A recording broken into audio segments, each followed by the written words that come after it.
Hello, my friend, and welcome to TFU News and Views. I am your host, Anthony Brucali, and this episode we're going to do a little recovery from Toy Fair 2018, and we're going to talk about one thing that seemed to have come out across the board, across the franchise, as far as Transformers are concerned, and that is the concept of a full franchise-wide reboot.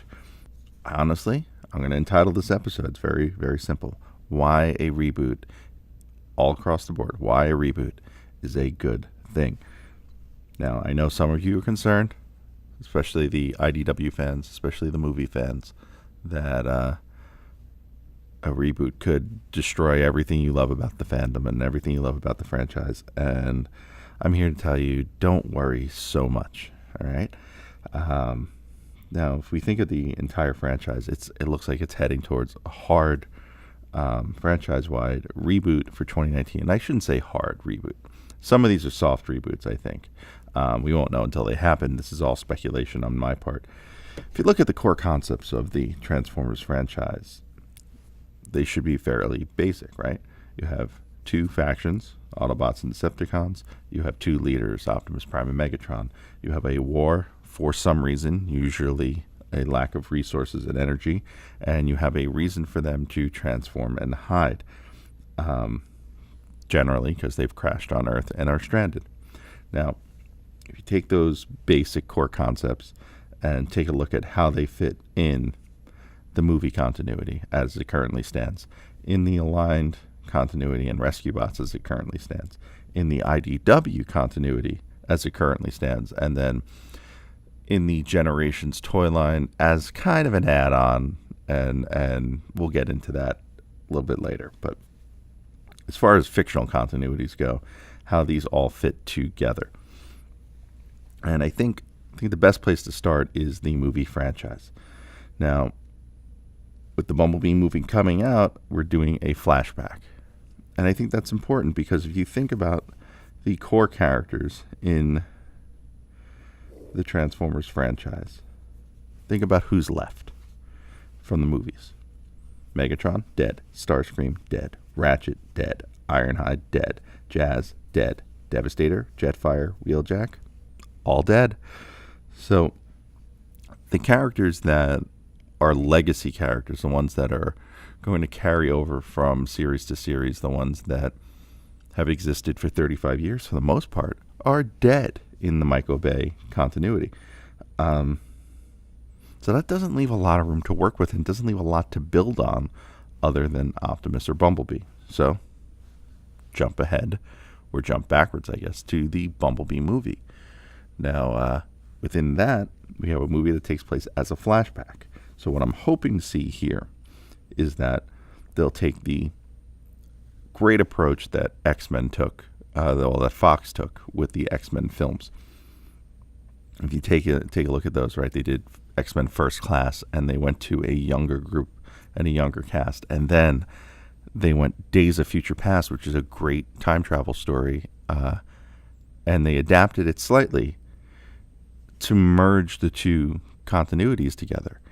And while doing that, they erased the one thing that a fan like myself hated, which was X-Men 3, and were able to remove it from the timeline and correct it, and then move on to other things and bigger things like Logan and like the Deadpool films and whatever else is coming up. I guess they're doing Dark Phoenix next, right?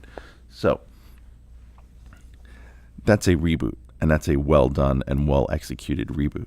And we might be seeing that here with the Bumblebee film. We might not. Paramount has not been good historically at doing these sorts of things. So let's see if they maybe shift and pull it off here. Another thing to note, in the Michael Bay world, a lot of core concepts as far as the series goes and the franchise goes have been misapplied. Unicron has been misapplied. The look and feel of a lot of the characters, character colors, character alt modes, just the whole bag of knives kind of look to most of the Autobots and Decepticons have all been kind of misapplied. And this gives them a chance to remove all that as well. So for G1 purists and for old school fans, and even for fans in the movies, to lose some of that baggage, it's not a bad thing. Moving ahead, let's look at Aligned. Now, Aligned, for the most part, is pretty neatly wrapped up. Robots in Disguise ended, very clean, crisp ending, and Rescue Bots, chances are, when we know it's becoming Rescue Bots Academy, I'm not terribly familiar with the show. I don't know how much continuity is there. I don't like that they changed the voice cast, but the show is easily replaceable because it's essentially aimed at 5-year-olds, right? 5 tops, maybe 7. So they outgrow it. They move on to other things.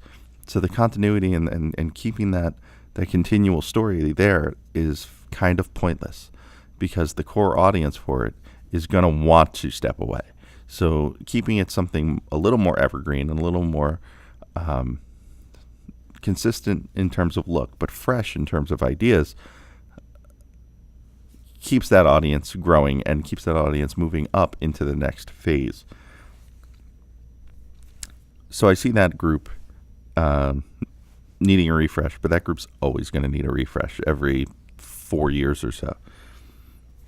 Okay, now let's move on to the big one, IDW.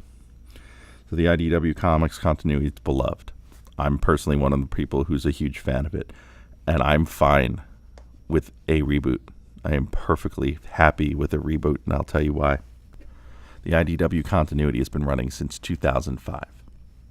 So when it ends, we're going to be on close to 13 years of IDW stories. I'm pretty sure that is the longest continually running story in the Transformers franchise across its 35-year history. And if you break down 13 years across 35 years, that's almost 1/3. So we're talking about almost 33% of its history this story has been running. In fact, if you think about 2005, that is 2 years prior to the Bay films. Cybertron was the current ongoing TV series at the time and cartoon and toy line at the time. So it predates classics. It predates Generations. It predates all five of the Michael Bay films. It predates all of the Aligned continuity. It predates a lot. And again, let's think about this continuity in terms of the core concepts. Megatron is now an Autobot and in an alternate universe. Starscream is imprisoned. Soundwave is a sympathetic anti-hero. Ravage, Galvatron are both dead. Bumblebee, dead, sort of. But for the most part, dead. Jazz is got this stigma attached to him as killing humans. Thundercracker is awesome. Skywarp is a member of G.I. Joe. Sideswipe is dead. The war is over, and there are way, way, way too many factions. We've strayed from the story of it being a civil war, and we've moved into a very long story of it being a culture trying to rebuild. And while the story itself is fascinating, the story itself is great, there's a lot of baggage there for a new reader or even a long-term reader like myself to remember. So having this 13-year-long story arc, and even if you want to dial it back to the beginning of phase 2 of the IDW continuity, which is where they had a soft reboot and kind of did their own thing and pushed away a lot of the old continuity for a time, and some of that's crept back in. That's still 6 years of continuity to juggle at any point in time. So what's on the horizon there? Unicron is on the horizon there, and that is huge. That allows them to do a soft reboot. With Unicron being part of this continuity, it allows for the possibility to, not that they needed him to do it, but to shift off some of the better parts of this continuity into another continuity. And then keeping the current IDW continuity as an alternate timeline. It also gives readers a new jump-on point, which is really important in terms of serialized comic book publishing, because you need to be able to tell people, hey, you should read this. Here's where you start. If I wanted to get someone into Lost Light, I have to say, go back to the death of Optimus Prime, or go back to More Than Meets the Eye #1. Like, there's a lot of and read those 50 somewhat issues, and then you can catch up to Lost Light.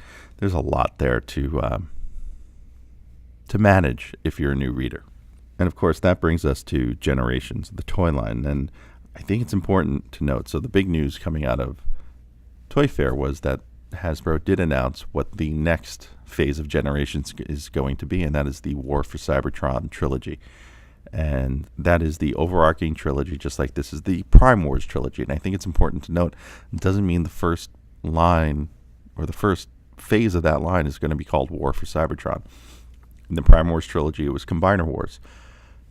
There could be 3 distinctly named lines here that we're not hearing about just yet. What we do know is that this takes place pre-Earth. This takes place in a kind of origin story of how the war started. Again, that's a reboot,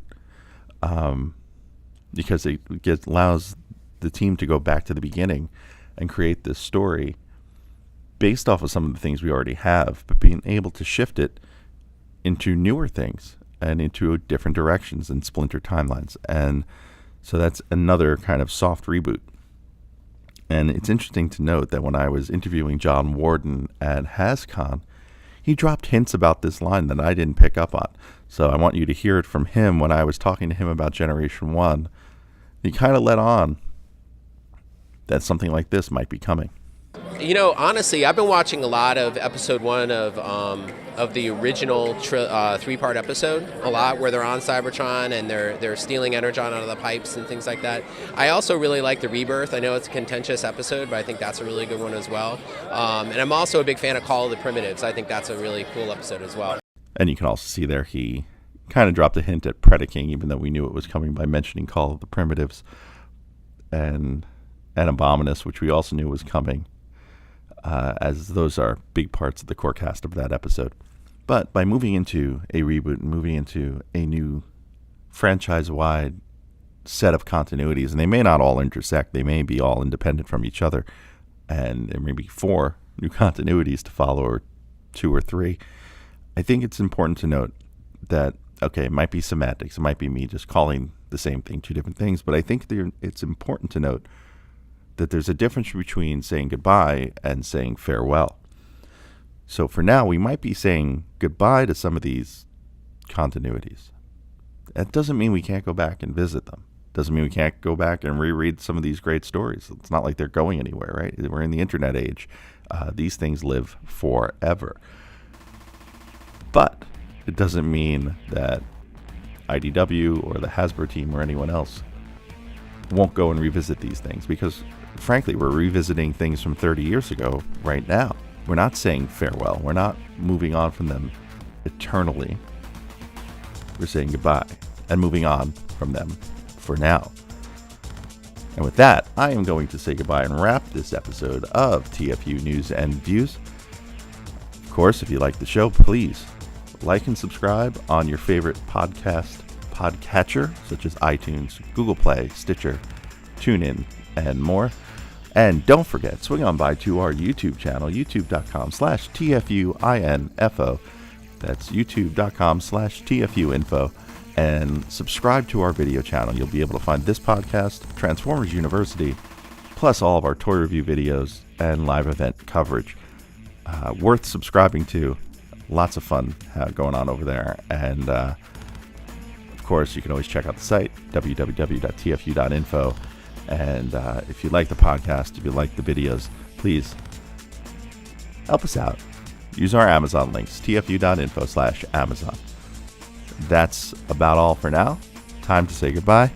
See you.